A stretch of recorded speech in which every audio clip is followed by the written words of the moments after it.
Siemaneczko, dzisiaj odcinek wreszcie z ulicy. Chcę Wam pokazać najradośniejsze żydowskie święto. Jak widzicie, jestem w przebraniu, zaraz Wam wytłumaczę dlaczego. W każdym razie musicie wiedzieć, że święto Purim inaczej troszkę wygląda niż dzisiaj. Zobaczycie to na moim filmie, dlatego że jest oczywiście pandemia, więc są pewne ograniczenia, które jak sami zobaczycie, znowu raz jeszcze nie są w zasadzie w pełni przestrzegane. Natomiast nie ma na ulicach DJ-ów, nie ma imprez organizowanych tak jak to jest co roku w Purim, więc weźcie pod uwagę, że to co Wam dzisiaj pokażę to jest taka sportowa, spokojna, lightowa wersja Purim. Natomiast tak czy siak chcę, żebyście to zobaczyli.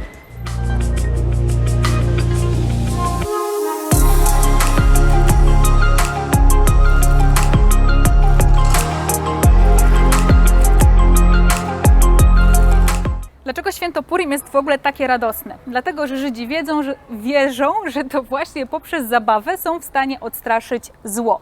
Poprzez zabawę i śmiech. O jakie zło tak naprawdę chodzi? Chodzi tutaj o historię królowej Estery, która jest zresztą w ogóle jedyną księgą biblijną, w której nie ma imienia Boga, nie wspomina się imienia boskiego. No i w tej księdze opisana jest historia, w której to Estera ocaliła Żydów przed zagładą. Otóż Haman, który był doradcą króla Xerxesa I, planował zagładę, zamordowanie Żydów i datę tego zamordowania, tej zagłady wyznaczył poprzez losowanie. Dlatego zresztą Purim nazywa się Purim, bo Pur z języka akadyjskiego to los, a im swoją drogą krótka lekcja hebrajskiego to liczba mnoga po prostu w języku hebrajskim.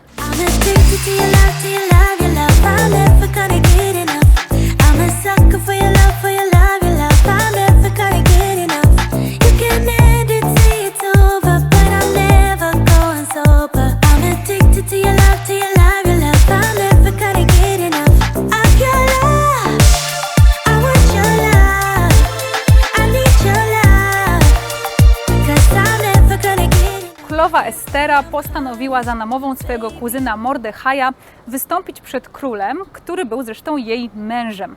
Co ciekawe, Estera sama też była Żydówką, ale ukrywała to właśnie przed swoim mężem, znowu za namową swojego kuzyna, ze strachu po prostu.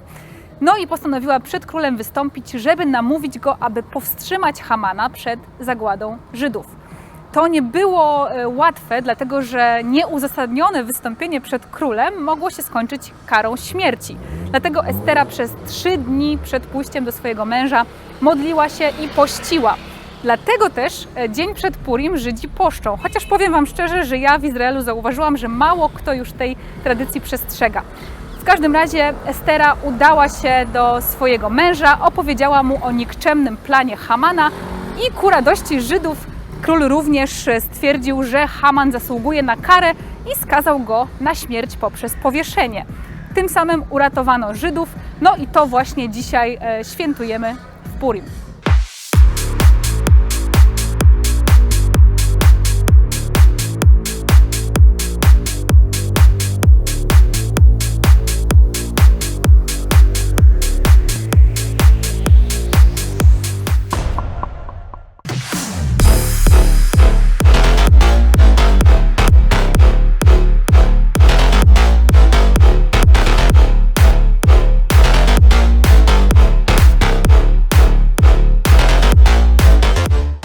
Święto Purim jest w ogóle świętem o charakterze karnawału i chyba jedynym z tego, co się orientuje, świętem żydowskim, podczas którego nie stosuje się umiarów w piciu alkoholu. Nawet mówi się, że powinniśmy pić go tak dużo, jak tylko jesteśmy w stanie znieść, że powinniśmy być na tyle pijani, abyśmy nie mogli odróżnić 2 słynnych powiedzeń od siebie. Pierwsze powiedzenie to niech żyje Mordechaj, czyli kuzyn właśnie Estery, która ocaliła Żydów za jego namową, a drugie powiedzenie to niech przeklęty będzie Haman, coś w tym stylu. Oczywiście mogłam tam kilka słów poprzestawiać. Powinniśmy być tak pijani, żebyśmy nie mogli tych 2 powiedzeń po hebrajsku od siebie odróżnić.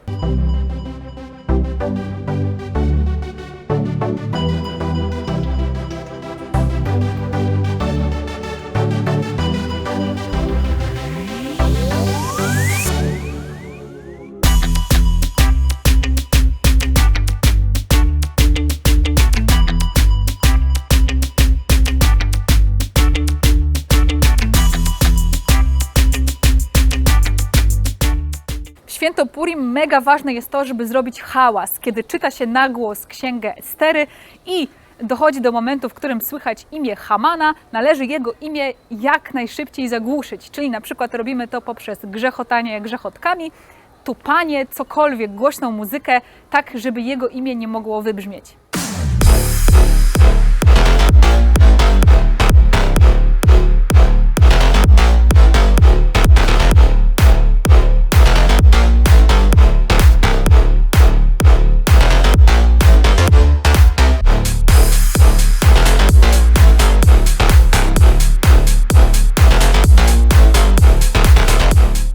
Haman w święto Purim nie ma łatwo, nie dość, że zagłusza się jego imię, to i też mówi się, żeby był przeklęty, to oprócz tego jeszcze piecze się jego uszy. Oczywiście niedosłownie, natomiast w Purim piecze się takie ciastka, które mają kształt jakby kieszeni, takiego ucha i nazywają się one hamantasze, czyli uszy Hamana. I te ciastka to są takie po prostu z drożdżowego ciasta, wypełnia się je makiem, bakaliami, powidłami, żeby pokazać znowu, że śmiejemy się z tego zła, które chciał uczynić Haman i po prostu pieczemy ciastka na wzór jego uszu.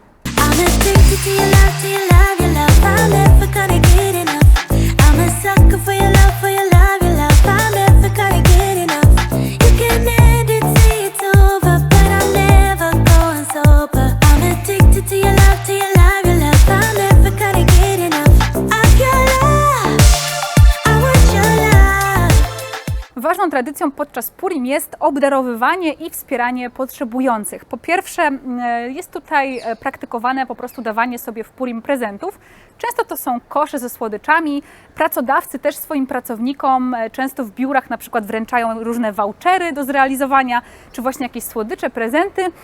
Ale oprócz tego oczywiście daje się też prezenty przyjaciołom, rodzinie i wspiera się właśnie poprzez przekazywanie pieniędzy na cele charytatywne lub też kupowanie na przykład różnych paczek żołnierzom, którzy są samotni. To jest taka piękna tradycja i jest coś, co mnie bardzo urzekło, jeżeli chodzi o cele charytatywne, które wydaje mi się już nie jest za bardzo praktykowane, bo wcześniej przekazywało się na cele charytatywne, na cele dobroczynne 3 półszeklowe monety. No i czyli oznacza to 1,5 złotego mniej więcej, co oczywiście jest bardzo mało, dlatego teraz wydaje mi się, że już tej tradycji się raczej nie przestrzega. Ale ona ma piękne znaczenie, bo dlaczego 3 półszekle, 3 monety półszeklowe? Dlatego, że ma to za zadanie pokazać nam, że my ludzie nie stanowimy sami w sobie całości. Jesteśmy połówkami i dopiero razem z innymi ludźmi, którzy nas wspierają i pomagają nam, jesteśmy w stanie stworzyć całość. Więc tak naprawdę dopiero ludzie razem stanowią pełnię, a samodzielnie są tylko takimi właśnie połówkami jak te półszekle.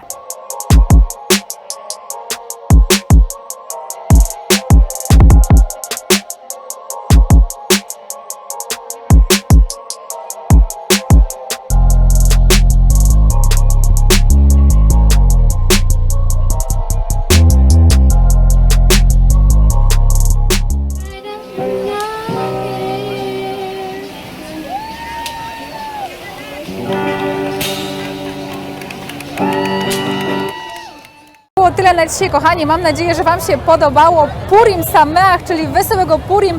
Widzimy się za tydzień. Odwiedzajcie mnie na Facebooku, na Instagramie. Trzymajcie się, buźka, hej!